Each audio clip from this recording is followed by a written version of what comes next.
দুই কর্মদিবসের মধ্যে যদি জাতীয় ব্যবস্থা না করা হয় তাহলে 12 এপ্রিল যেটা আমরা বলেছিলাম আবারও সেটা করতে বাধ্য হবে ইনশাআল্লাহ।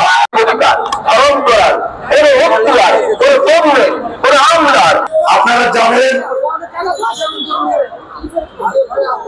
যে দীর্ঘ 31 দিন পরে আমাদের যে 10 কার্য দিবস সময় নেওয়া হয়েছিল, এই 10 কার্য দিবসের মধ্যে আমাদের এই চিঠিটা বাস্তবায়ন না করার কারণে আমরা মূলত আজকে আবার এই জাতীয় প্রেস ক্লাবের অবস্থান নিয়েছি।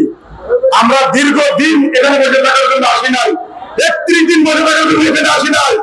ইতিমধ্যে কেন্দ্রীয় কমিটির মহাসচিব মহোদয় তিনি বলেছেন যে 2 কর্মদিবসের মধ্যে যদি জাতীয় ব্যবস্থা না করা হয় তাহলে 12 এপ্রিল যেটা আমরা বলেছিলাম আবারও সেটা করতে বাধ্য হবে ইনশাআল্লাহ।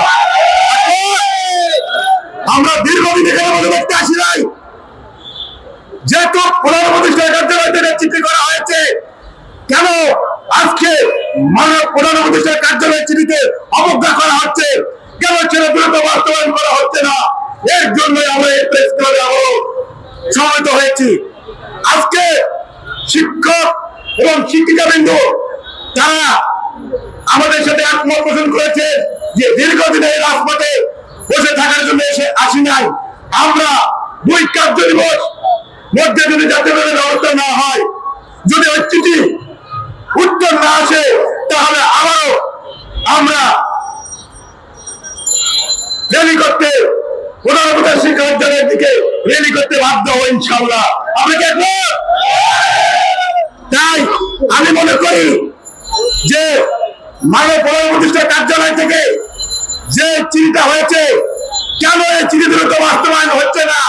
নিশ্চয় এখানে আত্মা বসে আছে, যার কারণে এই চিঠিটা বাস্তবায়ন হচ্ছে না।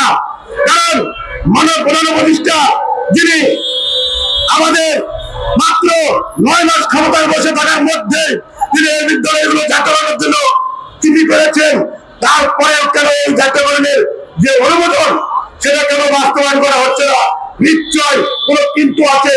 আমি মনে করি আজকে মিডিয়া ভাইয়ের মাধ্যমে মাননীয় উপদেষ্টা এবং সংশ্লিষ্ট উপদেষ্টা মন্ত্রীর দৃষ্টি আকর্ষণ করবো যে মাননীয় প্রধান উপদেষ্টার কার্যালয়ের চিঠিকে যারা অবজ্ঞা করে, অবহেলা করে, নিশ্চয় তারা বিধিমানের প্রেতাত্মা, এই প্রেতাত্মা না হলে তারা আজকে এই চিঠিটা বাস্তবায়নের ব্যবস্থা গ্রহণ করতো। আপনারা খুঁজে বের করে এদেরকে চাকরিচ্যুত করে হলেও আমাদের চিঠির ব্যবস্থা করা হোক। পাশাপাশি আমি মনে করি যে আমরা দীর্ঘদিন ধরে যে রাজপথে আন্দোলন সংগ্রাম করেছি, একটি অর্জন হয়েছে, সেটি কিন্তু 3 ফেব্রুয়ারি মাননীয় প্রধান উপদেষ্টার কার্যালয়ের চিঠি।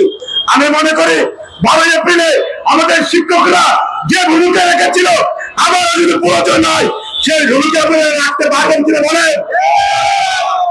আমরা যখন নেতৃত্ব আমরা দিচ্ছি, আমরা সাথে থাকবো, গ্রেফতার আমরা হবো, লাঞ্ছিত আমরা হবো, নদীর পিতা আমরা হবো, আপনারা শুধু পাশে থাকবেন, থাকতে পারেন তো?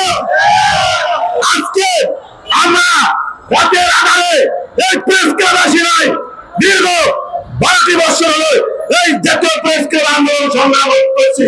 এখানে মিডিয়া ভাই আছে, এমন কোন মিডিয়ার ভাই নেই যে আমাদেরকে চিনে না। আমরা শিক্ষক শান্তিপূর্ণ ভাবে এই প্রেস ক্লাবে দীর্ঘদিন ধরে আন্দোলন করছি। এই শান্তিপূর্ণ আন্দোলনের কারণে আপনারা দেখেছেন প্রশাসন আমাদেরকে সার্বিক সহযোগিতা বিগত দিন থেকে বর্তমান পর্যন্ত করে এসেছেন। আমি তাই ওদেরকে আহ্বান করব যে আপনারা সকল শিক্ষকের মধ্যে একটি মেসেজ পেতে দেন। সেই মেসেজটি হলো যে আগামী 2 কার্য দিবসের মধ্যে যদি জাতীয়করণের ব্যবস্থা না হয়, তাহলে 3য় দিনে যে আমরা আবারও প্রধান উপদেষ্টা কার্যালয়ে র্যালি করতে বাধ্য হব ইনশাআল্লাহ। একমত আছেন?